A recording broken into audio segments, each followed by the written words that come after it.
So I'll be talking about the first two topics today of research for the SRP. And the first topic is on the transnational business empire of the Hopar brothers. In the 1800s, Ao Chu Kin left Fujian for Rangoon to set up his own physician practice, and he opens Eng Un Tong, or the Hall of Everlasting Peace. Upon his passing in 1908, he passes down his business to his two sons, Ao Bun Ho and Ao Bun Pa. 3 years later, the two sons opened Eng Un Tong's first overseas branch in Bangkok. In 1926, Ao Bun Ho moves to Singapore, opens a factory, and opens a medical hall. In 1950, he sets up a bank with other Hakka merchants and becomes its chairman. Ao Bun Ho, besides of course being one of the co-founders of the Tiger Balm business, is known for three other things. The first is his news business. He set up a newspaper in most of the cities in which he had business operations in. And this was of course used to advertise Tiger Balm products, but also to publicize his own acts of giving. A well-known philanthropist in the Chinese community, he funded disaster relief in China and the construction of military hospitals and mental asylums, etc. More controversially, he was known for forging political connections with opposing political entities in China in the 1930s and 40s, often at the same time. The nationalists considered him old friends, the communists considered him a kind and noble man, and during the Japanese occupation, he actually met up with the Japanese government. After his passing in 1954, the business was handed down to his nephew Ao Cheng Chai. In 1969, Cheng Chai incorporated the family business into Hopar Brothers International Limited, and the same year it entered the stock exchange. In 1971, he handed control of the company over to Slater Walker Securities, a British company, who divested many of Hopar's major operating businesses. From 71 to 73, Slater Walker executives used subsidiaries to buy Hong Kong stocks and sell them to a company owned by themselves so that they could obtain the profit. And the Singapore government pursued these actions in court, and the director of the company, Richard Tarling, was extradited to Singapore and imprisoned. Hopar throughout this ordeal suffered losses, and a new board was appointed after to put things back in order. In conclusion, when we look back at the legacy of the Hopar brothers today, there's nothing that encapsulates it more than these two buildings, a Hopar Villa in Singapore and Hopar Mansion in Hong Kong. They consist of private residences and public gardens for the Ao family in these locations, and the public garden in particular was used to promote Tiger Balm products, provide a Chinese cultural education through statues for the public, and provide an open recreational space for the Chinese public, which was a rarity in the colonial times. These two buildings stand today as kind of heritage and cultural sites to remember the two brothers and the impact that they had in Asia. The second topic I'll be touching on is on the relation between Vietnam and the USSR/Eastern Bloc. So the first way in which I investigated the links between the two kind of regions is this product called Vietnam Balm, which is very, very similar to Tiger Balm in its ingredients. There was an influx of Vietnamese staying in Soviet Union and Eastern Europe, which led to an exchange of goods.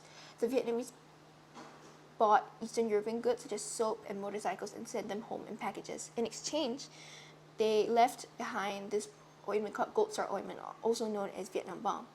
It was introduced when in the early days of relations, about the 1950s, the Vietnamese would enter the USSR, and at department stores they would barter their Gold Star ointments, like bottles of it, to buy irons, kettles, and pots, etc. And the reason why there were so many Vietnamese in Eastern Europe was a result of many formal agreements to bring them over to pick up skills vocationally that were required to implement Vietnam's 5-year plan, which was focused on heavy industry and also to serve the Vietnam economy in its post-war reconstruction. However, with the economic slump of the 1980s, the Eastern European countries tried to turn these agreements to their own advantage, instead focusing on supplying manpower to revive their stagnating industries. And eventually most of these agreements were terminated upon the collapse of the Berlin Wall. Similarly, the Eastern European presence in Vietnam was very large from the 50s to the 80s. It comprised of sending medical teams to improve on the infrastructure and build more hospitals, and especially after the Vietnam War to rebuild Vietnamese cities. For example, you can see a residential complex that was designed by GDR planners and built by workers from the GDR. So as you can see through these two topics, that there are a wealth of intercontinental connections that actually defy our expectations and introduce complexity into the narrative that we know as the Cold War. For my part, my approach was to pick broad topics and cast a wide net to dig out novel avenues of inquiry. One such topic was the foreign trade of the Eastern Bloc, which entailed trawling through a wide collection of thought pieces and reports written by political, academic, and business leaders, both from the Eastern Bloc as well as outsiders who dealt directly with them through the 60s to 90s. I then compiled some of the niche concerns and issues within this broad field. One of the most prominent concerns for the Eastern Bloc was the improvement of the export numbers. Eager for knowledge and relatively outmatched by Western corporations in the global market, companies within the socialist bloc often sought out the best practices of fellow socialist state enterprises who were successful at increasing their foreign exports. These practices range from the technical, such as those regarding marketing and computer modeling techniques, to more radical changes within the company's incentive system, thus providing insight into the changing practices and philosophies of Eastern Bloc enterprises. In 1965, for example, the Hungarian company United Inkendesenbau experimented with an export gains sharing system. This rewarded individual factory units based on the amount of foreign exports, rather than the profitability of the entire company. This successfully boosted foreign exports within its pilot year and marked one of the first times that differentiated income according to merit was introduced in Hungarian factories of the kind and led to calls for greater expansion of similar systems within the country. Additionally, I explored trade between the Eastern and Western blocs in hope of finding eventual links to Asia.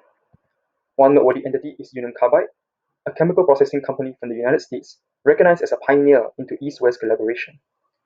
Union Carbide's detailed and candid reports provided a rich source of information as they related their business ventures in the Eastern Bloc during the late 1960s. These reports spelled out some of the problems they encountered, such as a lack of trust arising from different educational backgrounds, and the difficulties of dealing with state monopolies in the Eastern Bloc as an individual company. While they tried to deal with some of these problems directly, by inviting Soviet representatives over to the US for social visits, for example, they also relied heavily on intermediaries such as the Indian government, which I will discuss a bit more later on. Finally, I looked at foreign trade between the Eastern Bloc and the so-called developing world. In light of the Cold War, the Eastern Bloc viewed their engagement with the developing world through the lens of both pragmatic concerns as well as ideological reasons, such as the need to assist the developing world in resisting the economic control of the West. We'll take a look at South Korea and India today, which featured very prominently in Eastern Bloc literature on foreign trade. South Korea is interesting because she was viewed as a sort of model country by Eastern European countries during the 70s and 80s who wanted to emulate her economic success while retaining a largely authoritarian, one-party political system. South Korea concurrently felt compelled to develop her trade relations with the East due to unfavorable trading conditions with the West, such as the gradual imposition of trade tariffs by the US on South Korean goods during this time period to counteract trade deficits in Korea's favor. South Korea thus enacted North politic or Northern policy during the 70s and 80s, which made explicit her desire to engage in reciprocal and mutually beneficial economic relations with all nations, regardless of ideological differences. These efforts culminated in the Soviet Union's media portraying South Korea as a fully independent state, rather than a mere puppet of the United States, as well as in the success of Operation 5% in 1990, where President Roh became the first president of South Korea to have a summit with the leader of the Soviet Union, Mikhail Gorbachev. We also took a step at cataloging the various ways in which South Korea and the Eastern Bloc developed and maintained a working relationship while being estranged politically. Sports, for one, provided an opportunity for the Eastern Bloc to coordinate their approach to South Korea in a subtle manner. This could be seen when sports ministers from across the Eastern Bloc met in Vietnam in 1985 and agreed to attend the 1988 Seoul Olympics, regardless of any protest or suggested boycott from fellow socialist state North Korea. This thus gave a sense of assurance to one another that they would not run afoul of the socialist bloc by being friendly with South Korea. On South Korea's end, she also utilized her local corporations to spearhead economic collaboration, with Hyundai and Lucky Gold Star, or LG as it is known today, being encouraged by local authorities to undertake construction and development projects in Russia, especially the Far East during the late 1980s. Lastly, India both saw the Eastern Bloc as a marketplace where they could gain experience before entering more competitive Western market, and also provided an intermediary service to Western companies who struggled to deal with the Eastern Bloc on their own right. As mentioned, Western companies such as Union Carbide sometimes struggled to deal with Eastern Bloc countries as trade there was conducted by state monopolies, which wielded a lot more bargaining power relative to themselves. Furthermore, many Western companies lacked the expertise or connections in dealing with politicians in the Eastern Bloc, which India then offered to provide in return for payments in foreign currency and technical knowledge. These relationships sometimes developed in great depth as well, with Union Carbide using India as a manufacturing base before export into Eastern Europe.